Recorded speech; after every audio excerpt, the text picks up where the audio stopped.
En el contexto del Risk Management and Trading Conference, tengo el gusto y el honor de poder conversar con Alexis Milo, uno de los economistas más reconocidos de nuestro país en estos momentos, y él es socio fundador de Teleconomics. Gracias, Alexis, por la oportunidad de platicar contigo en estos tiempos de riesgo, en estos tiempos de incertidumbre. Muchas gracias. Gracias a ti, Alonso, y un gusto estar aquí con ustedes en Riskmatics. A grandes rasgos, ¿cuáles son en estos momentos los mayores riesgos para los mercados financieros? ¿Cuáles son los riesgos más significativos que deben de tomar en cuenta tanto las instituciones financieras como aquellos que están encargados de las finanzas en las organizaciones? Mira, las tasas de interés están subiendo en todo el mundo y eso siempre es una situación que compromete la estabilidad financiera del mundo entero y de los países en lo individual. El hecho de que la inflación en todo el mundo, sobre todo en Estados Unidos, que es la economía más grande, haya tenido un aumento significativo y que las autoridades de ese país estén teniendo que restringir la política monetaria, pues obviamente crea muchos riesgos. ¿Cuál es el principal riesgo? Pues es que se les pase la mano. Es decir, que este aumento de las tasas de interés tenga que ser sostenido porque la inflación no ceda tan rápido como algunos están anticipando y que ese nivel elevado, sostenido de las tasas de interés en Estados Unidos y en otros países, México incluido, pues pudiera tener repercusiones sobre las condiciones de liquidez global. Y el riesgo es que entonces viéramos un ajuste negativo, fuerte, en muchos mercados, entre ellos el mercado de valores, que como tú sabes, pues juega un papel muy importante en la estabilidad financiera global, y que tuviéramos una caída en los precios de las acciones, un ajuste fuerte, y que además si esto se complica con el riesgo de una recesión en Estados Unidos, ¿no?, precisamente derivada del encarecimiento del crédito, yo te diría que es el mayor riesgo global que estamos viendo ahora, ¿no? La guerra entre Rusia y Ucrania, por ejemplo, tuvo una burbuja y movió los mercados y movió tapetes muy fuertes, sí, en el mundo entero. Sí. Aparentemente empieza a dejar de ser importante, pero no sigue siendo un riesgo latente, sí, sobre todo si Rusia le vuelve a subir el volumen a la agresividad con la que está, sí, atacando Ucrania.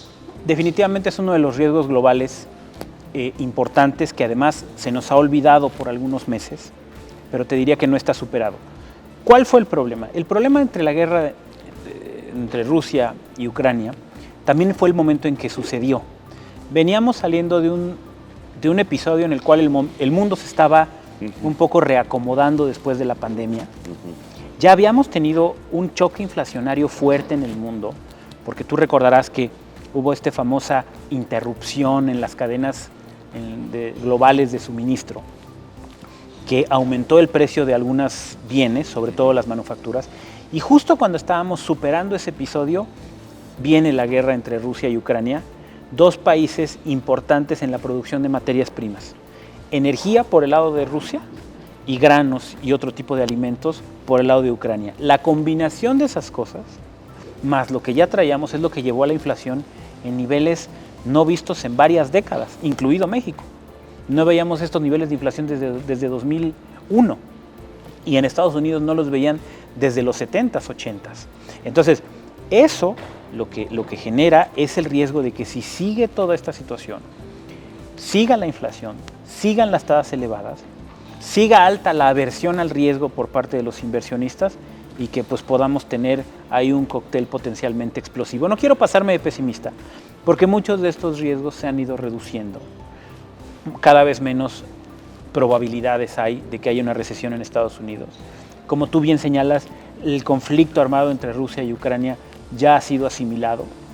Europa, que fue el principal afectado, pero sigue vivo. Sigue vivo y sabemos que eventualmente puede volver a subir la intensidad del conflicto. Sí. E incluso puede llevar a coaliciones y puede llevar a la integración de grupos de algo que pudiera llegar a conocérsele como una tercera guerra mundial. Así es. Entonces, el riesgo sigue vivo. Así es. Mira, yo creo que una prueba importante va a ser este invierno que viene. Tú sabes que en invierno por lo general suben los precios de las materias primas, sube mucho el precio de la energía y de alguna manera Europa ahorita está viviendo un verano bastante caluroso, sí, entonces es muy difícil saber qué tanto esta situación le va a pegar a los precios de la energía, pero puede ser que suceda y puede ser que viéramos un ajuste adicional, un tema negativo. Tenemos Europa, una bolsa mexicana que está caída, una bolsa mexicana que anda baja en cuanto a lo que refiere, bueno, viéndolo en función del índice de precios y cotizaciones. ¿Cuál es tu pronóstico? ¿Cuándo podremos ver una recuperación, una nueva consolidación, un periodo de consolidación para la Bolsa Mexicana de Valores?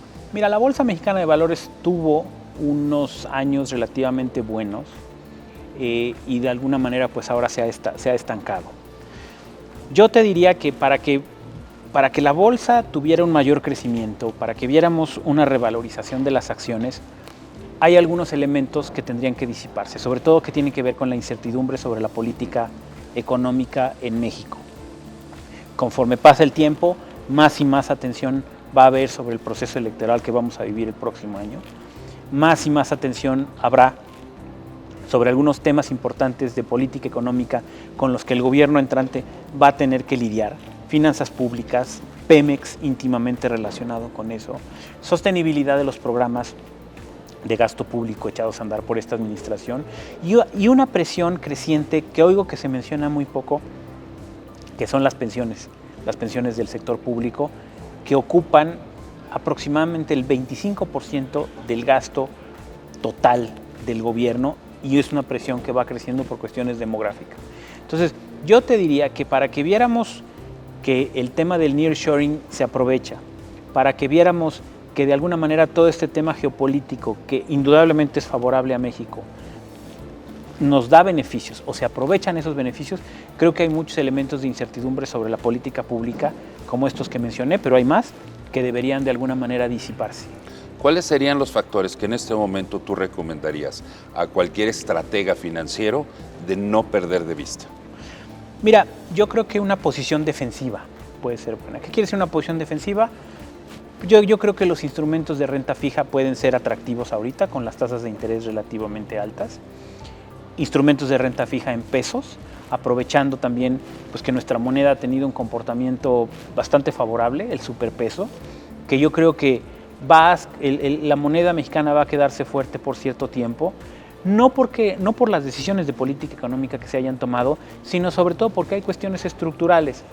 ¿Sí? Tenemos una balanza comercial favorable, una entrada masiva de remesas, un banco central que mantiene las tasas elevadas, lo cual hace que los retornos de los activos en pesos sean favorables.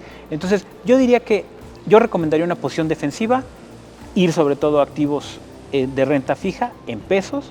Creo que eso puede ser una buena receta y obviamente ser cauteloso en el mercado de valores.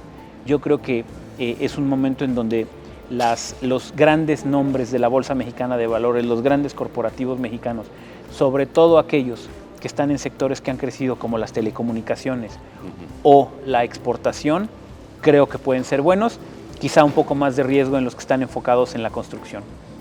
Bueno, pues sin duda alguna tenemos un momento que tenemos muchos factores, tú estás comentando algunos de los preponderantes, pero no podemos dejar de ver y observar y como tú dices, mantenernos en una posición defensiva porque la mezcla es sumamente compleja la que estamos viviendo en momentos donde en realidad no sabemos a dónde vamos. Así es. Entonces esto hace no solamente complejo, sino pone sobre la mesa una incertidumbre que en la medida que menos sabemos a dónde vamos, esto es proporcionalmente enriquecedor para el riesgo que vamos a tener enfrente de nosotros. Correcto. Alexis, yo creo que esto es una conversación que debemos de tener con cierta frecuencia para poder ir actualizando lo que vaya sucediendo en el futuro.